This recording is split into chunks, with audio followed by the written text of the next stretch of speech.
Olá, sejam bem-vindos à nossa apresentação. Nós vamos falar sobre o eletroencefalograma. Bom, o eletroencefalograma é um exame que avalia a atividade elétrica espontânea do cérebro. Para tanto, o teste, também conhecido pela abreviação EEG, amplifica os impulsos elétricos cerebrais e os registra, a fim de detectar anormalidades neurológicas. Cabe esclarecer ainda que os neurônios, eles são células que atuam na recepção, na condução e na transmissão de sinais elétricos emitidos para controlar as ações realizadas pelo corpo humano. Assim, através de elétrodos fixados sobre o couro cabeludo, o eletroencefalograma registra a atividade dessas células em forma de frequência. A frequência corresponde ao número de vezes que o mesmo sinal se repete a cada segundo. No cérebro, a frequência naturalmente sofre variações. Dessa forma, neurônios que vibram na mesma frequência costumam se juntar e formar grupos. Durante o EEG, estímulos luminosos são provocados em determinadas frequências. Em seguida, os neurônios que vibram nessa frequência enviam uma resposta, que é coletada pelos elétrodos e expressa através de um traçado. Embora os avanços tecnológicos recentes tenham qualificado bastante o exame, ele não é novo, já que surgiu em 1929. Bom, agora como o paciente ele deve se preparar para o exame de eletroencefalograma? Bom, em forma geral, não há restrição alimentar para a realização do EEG, mas, dependendo da modalidade do exame, pode ser necessário dormir durante o procedimento, o que nesses casos, o paciente deve evitar a ingestão de substâncias estimulantes, como a cafeína. A seguir, algumas recomendações comuns. Lavar bem os cabelos utilizando sabonete neutro, como o sabão de coco, mas com tempo suficiente para que eles estejam secos para o início do procedimento. Não utilizar nenhum cosmético no cabelo, laque, gel, condicionador, cremes, óleos, tinturas, pois esses produtos dificultam a aderência dos elétrodos no couro cabeludo. Não é necessário suspender os medicamentos de uso contínuo, mas eles devem ser sempre informados para o médico. Para fazer o EEG em sono, pacientes devem dormir em um máximo de 3 horas na noite anterior para o exame. Já para os bebês, eles podem ser alimentados durante a colocação dos elétrodos, para facilitar a indução do sono. Crianças ou pessoas com dificuldades para dormir podem ter o sono induzido na clínica ou hospital, através de uns sedativos leves. Agora, como o exame ele é realizado, como é feito? A realização do encefalograma é realizada em consultórios, clínicas, hospitais ou laboratórios. Ele é simples e indolor. Em média, dura entre 1 e 2 horas. Já o eletroencefalograma normal ou de rotina costuma ser mais rápido, tendo uma duração apenas de 20 a 40 minutos. No EEG normal, elétrodos são posicionados no couro cabeludo, como até já ia falando. Eles então são fixados com a ajuda de uma pasta condutora de eletricidade, que também auxilia no registro de sinais elétricos do cérebro. Informações sobre as ondas metais podem ser colhidas por um especialista ou técnicos de enfermagem treinado. Durante vigília, sono ou em ambos os estados, é comum que o técnico responsável peça para o paciente aspirar e expirar de forma rápida, ao abrir e fechar os olhos. Essas ações fazem parte das provas de ativação do teste, que incluem fotoestimulação intermitente, As provas de ativação tornam o EEG mais sensível, pois mostram as reações dos neurônios durante diferentes estímulos. Bom, agora eu vou falar sobre os tipos de encefalograma e os riscos, além da duração do exame. Os diferentes tipos de encefalograma permitem fazer uma investigação variada a respeito das condições de saúde do paciente. Dessa forma, o médico realizará a indicação para a realização do exame e, de acordo com a necessidade, o paciente vai realizar alguns dos tipos que eu vou abordar a seguir. Será abordado como é realizado cada procedimento e a indicação, ou seja, a finalidade da realização daquele exame. Por que aquele exame é realizado para aquele tipo de paciente? Então, vamos iniciar. No EEG rotineiro, ou seja, eletroencefalograma de rotina ou normal, o paciente, colocado no paciente eletrodos na região do couro cabeludo e a partir daí vão ser monitoradas as atividades cerebrais durante a realização de algumas ações, como por exemplo abrir e fechar os olhos, fazer alguns exercícios respiratórios, por exemplo, vão pedir para que o paciente respire fundo, depois solte o ar, e isso acontece para que seja observada a questão das atividades cerebrais. Além disso, também o paciente vai ser submetido a uma luz pulsante. A partir da realização dessas atividades, vai ser possível observar se houve alguma alteração durante a realização destas, alguma alteração da atividade cerebral. E o exame tem uma duração entre 20 e 40 minutos. EEG de sono ou vigília. No caso, esse tipo de exame é um pouco mais demorado. No caso do EEG de sono, o paciente deverá permanecer à noite no hospital. Dessa forma, poderá ser verificado se existe algum tipo de distúrbio nesse paciente, distúrbios de sono, como por exemplo apneias e narcolepsia. O exame de vigília vai ser utilizado para verificar as ações espontâneas da atividade cerebral e, por sua vez, identificar se o paciente apresenta algum tipo de demência, epilepsia ou tumor cerebral. Em alguns casos, para a realização do exame, pode ser solicitado ao paciente que ele passe a noite anterior sem dormir, para que ele possa dormir horas suficientes para a captação das atividades cerebrais. E essa técnica é denominada eletroencefalograma privado de sono. Eletroencefalograma prolongado. O EEG prolongado ocorre quando o paciente tem algum ataque de epilepsia ou outras complicações durante a realização do exame, devido a alterações nas ondas elétricas cerebrais. Nesses casos, o médico deverá prolongar a realização do exame por algumas horas, dependendo da gravidade da ocorrência, e por isso, esse é chamado de eletroencefalograma prolongado ou eletroencefalograma prolongado por hora. No eletroencefalograma, em sono com foto ou vídeo, o paciente vai receber estímulos para que possam ser verificadas as atividades cerebrais deste antes, durante e após uma convulsão, bem como a área cerebral que foi afetada. Pode ter a duração de 3 a 7 horas e os eletrodos são colocados no paciente durante o sono ou vigília. Eletroencefalograma com mapeamento cerebral.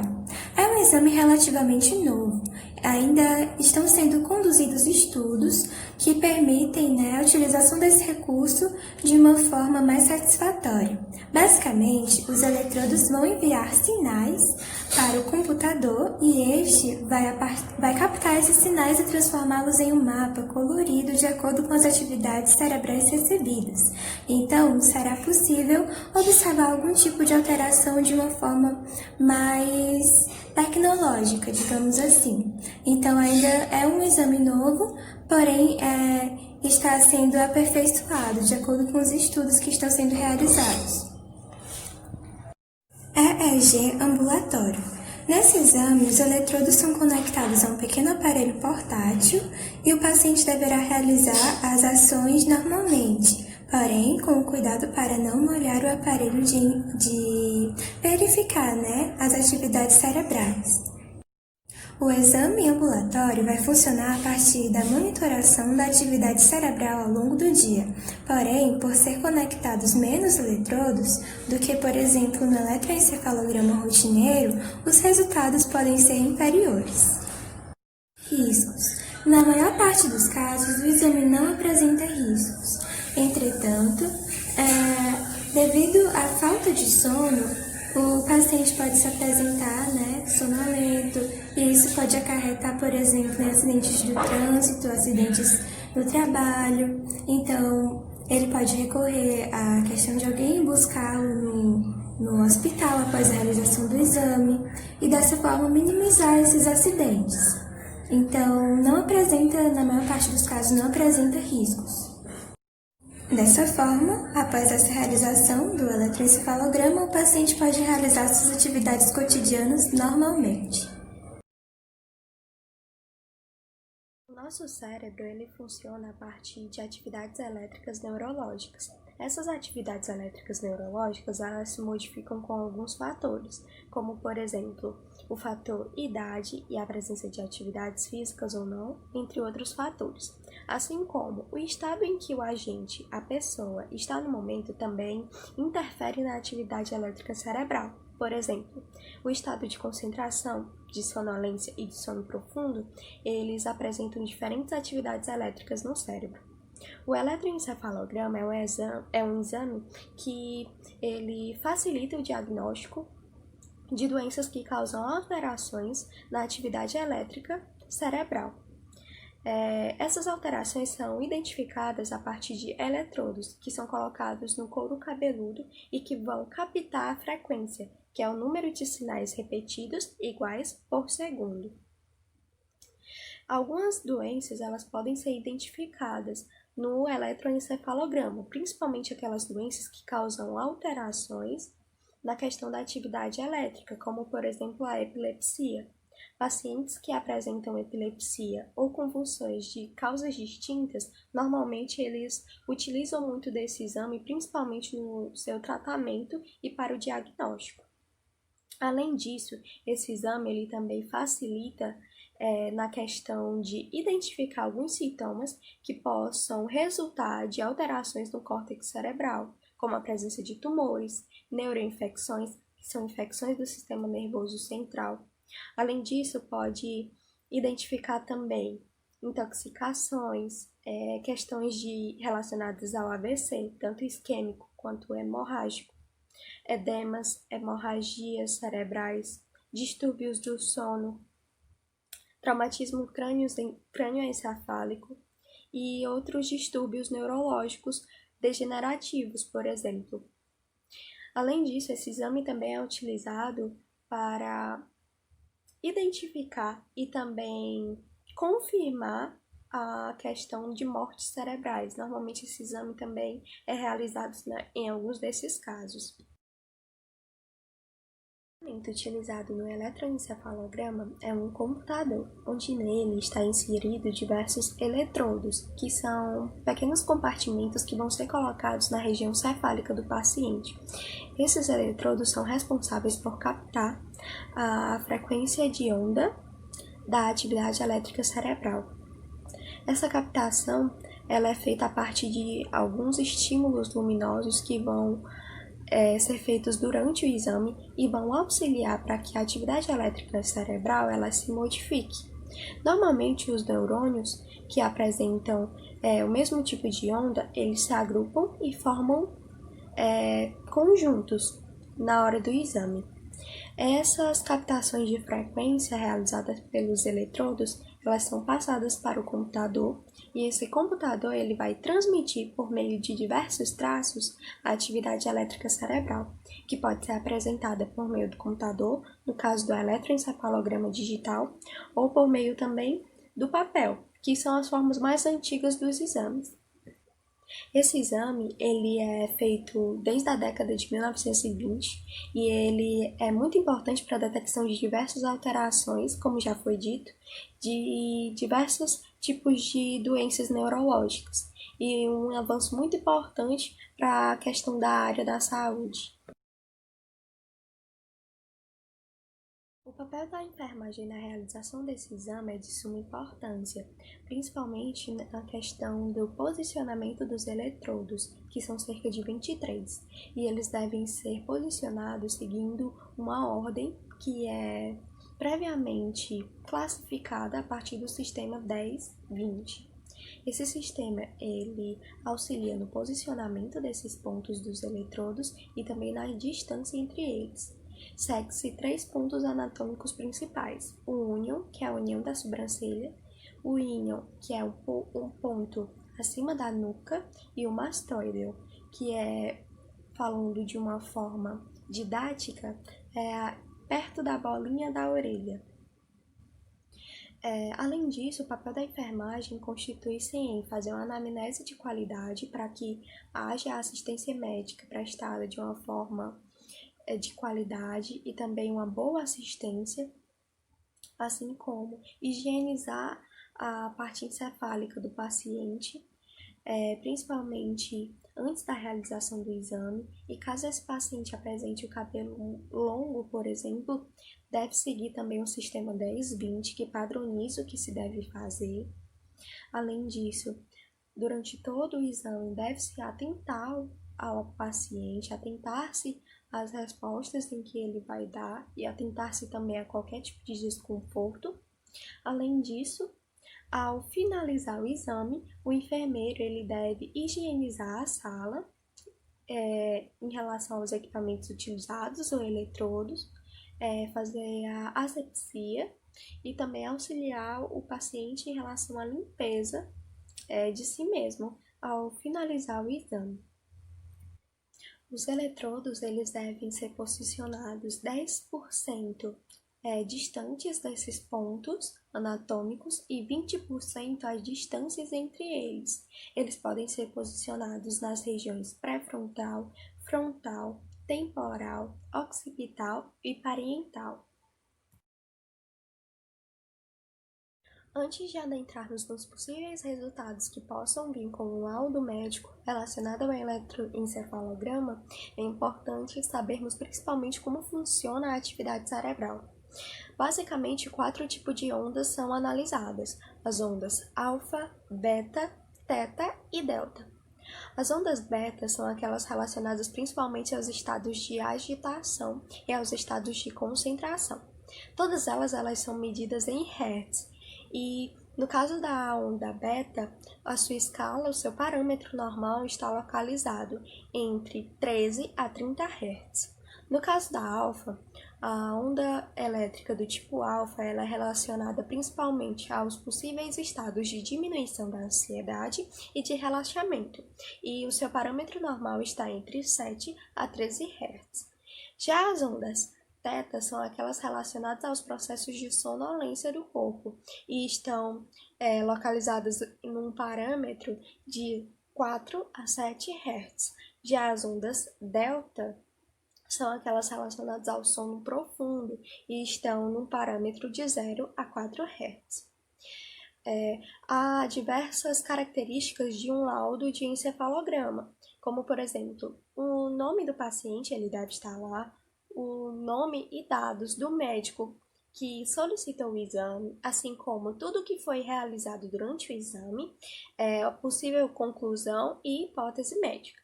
Esses são os principais tópicos. Em relação à identificação, como já foi falado, o nome do paciente e também dados sobre ele, dados sobre o médico, é descrito no laudo do eletroencefalograma.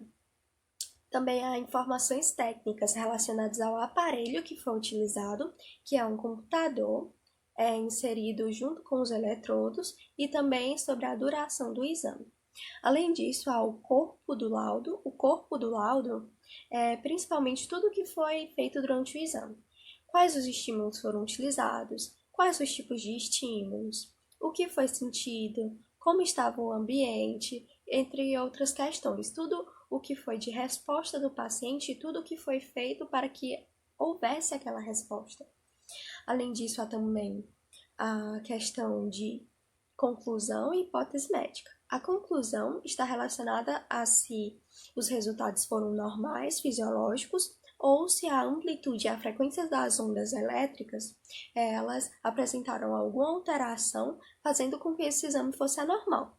E no caso de anormalidades, há uma possível hipótese clínica, que é um espaço que vai ser direcionado a um médico para que ele direcione esse laudo para um possível diagnóstico e assim para o tratamento, que é a finalidade desse exame.